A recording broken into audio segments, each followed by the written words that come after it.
Check out this clip from the Pre-Patch Podcast. The Borderlands movie trailer. So I don't know if you guys remember, we talked about the Borderlands movie a long time ago. When it first got announced. Have you watched this trailer yet? Yeah. I actually watched it for a second time with Britt about an hour or so before the podcast. What are your thoughts on it? So I have some mixed thoughts. For one, I think the world that they built up is amazing. I like that we saw some of the Hyperion satellite stuff. I like that we get a decent look at what Pandora is going to look like. I think the overall world aesthetic is very spot on. I like a lot of the vehicles. It's lending a lot to that Mad Max original inspiration, but taking it in a more cartoony way, and it's doing it better than I expected it to with a live action adaptation. I didn't think it would translate as well aesthetically as it does into this. So I will give it big props for that. I think the world that they built looks really good. I'm excited to see more areas of it. So that's a big plus. Are you excited to see this crew go through those areas? Because what do you mean this crew? Okay? I was about to. Are you talking about the characters, or are you talking about the cast? The cast. Okay. The cast I'm a little bit more mixed on. And for a few different reasons. For one, I don't like most Kevin Hart stuff. I don't think he's that good of a actor or a comedian. He's got a few roles that I do enjoy. His role in Jumanji I thought was pretty good. But not the biggest Kevin Hart fan, especially for Roland specifically. We'll see how it plays out. I'm willing to give it a chance there. Lilith and Tannis, I'm a little bit thrown through a loop. For one, I like both of the actresses. I think they're both phenomenal actresses, and I think they'll do the characters well in that aspect.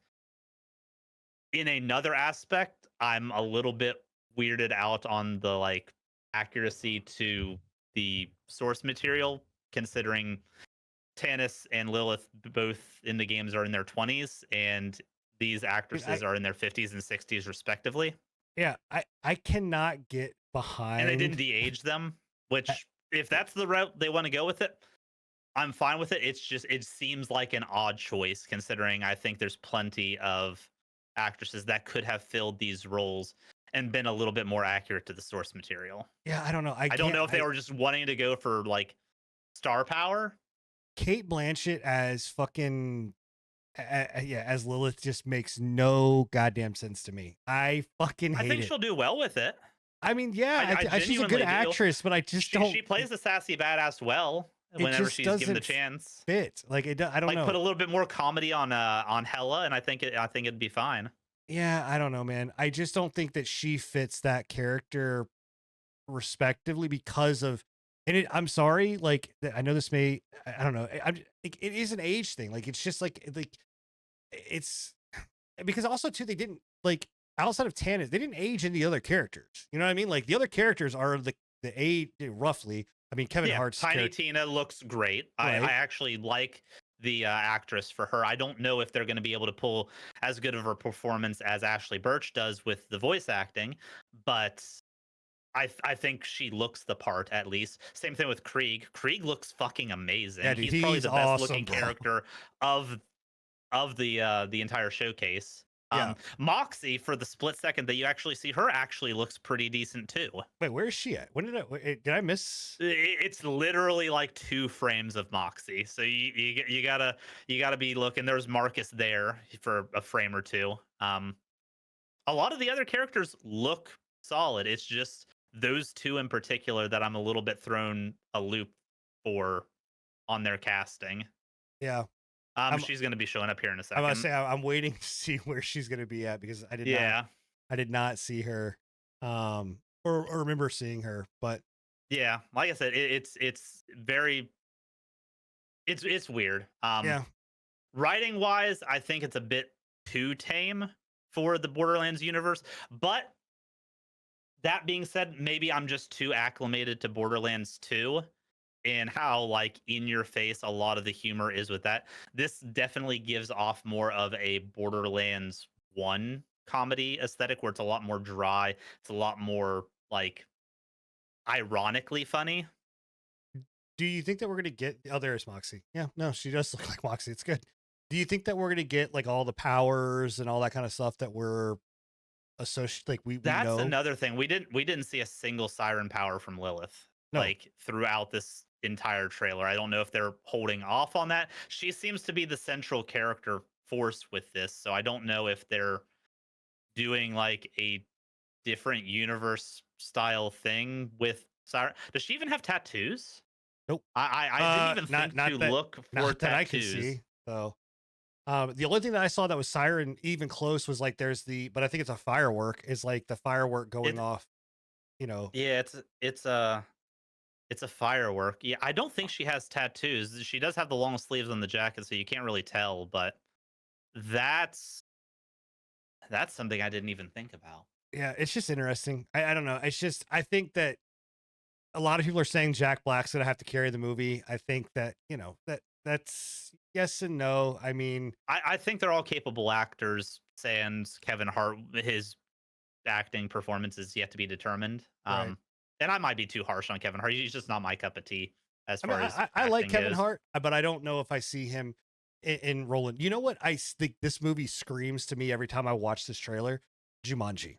I get a very heavy Jumanji style, not necessarily like the plot or any of that kind of stuff, but it's like the cinematography, the way that like the characters are interacting, like the new Jumanji. I mean, new Jumanji, like the new Yeah, I know what you're talking Jumanji. about with The Rock and Yeah, it's very very similar to you that. see, I like Jumanji too. So Oh, I didn't have a problem with Jumanji, but I would I say that Jumanji is like a great movie?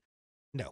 Would I say it's a good movie? Yeah. Is it a fun time? Sure. But I get a I think very this will be fun too. Jumanji-esque thing. It's just I genuinely do.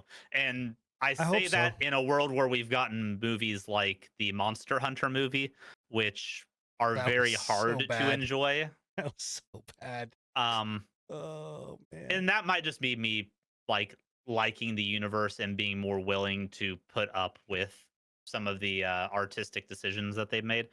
I don't think it's going to be the blockbuster of the year. I do think I don't even think it's going to be necessarily as good as like the Mario movie or anything like that. But I think I think there's going to be some fun to be had with it, and I think that's okay. Yeah, I mean, it's the nice thing about this is that you have a universe that you can really kind of play with, in a lot of different ways. Like you can be cheeky, you can be, oh, that one might have been a siren ability that we just saw. I don't know if there was some kind of like ability, like something that like force field looking thing that happened around Lilith. But anyway, you have a little bit of freedom and that you can do because of Borderlands, whereas something like Monster Hunter you don't really have a lot of freedom, right? Like throwing guns into No. Monster Hunter just don't work. And this you can do some cheeky over the top shit and it still work because of the world, that you've got to play with. So Yeah, we'll I see, do man. think if there's going to be like I don't think they're going to have as heavy deviation from the lore as Monster Hunter, but you've got me a little bit concerned with the siren powers and stuff, especially considering Yeah, I we're don't not know showing a single tattoo or anything like that. Like if they do blatantly go against the pre-established lore like that, there might be some problems more so than just the age factor of the characters. I can look past that more easily than I can getting rid of right sirens altogether. right there. So right here, how do I go Yeah, there's like a and slow teleport, this which down? is Yeah. her power. So So like if we slow this down a little bit, again, this is why you want to be in here when we do this live. You can kind of see like there is a moment right here where she does like it is I don't it's a yeah, it's a that. warping is her Yep. power. Yeah, So that's a so maybe we will get it. okay, okay. Faith restored in the plot. Okay. We're good to So, go. Okay. Thank yeah. you. Thank you. Yeah, that's why you guys got to be here live so we can debunk things in real time. So even just still, it's something. It's I'll- something. I'll voice Enigma as he's meh. I'm actually pretty happy with that. That was pretty kind of spot on. Meh. It's kind of spot on. Kind of happy with that one. We'll see how it goes though. I don't think it's going to be anything like revolutionary, but I think it'll be fun. Thank you for checking out the patch notes. If you enjoyed this small selection from our podcast, come and join us every Thursday at 10:30 p.m. Eastern for the full unfiltered pre-patch podcast. And check out our past shows on anchor.fm/prepatch podcast.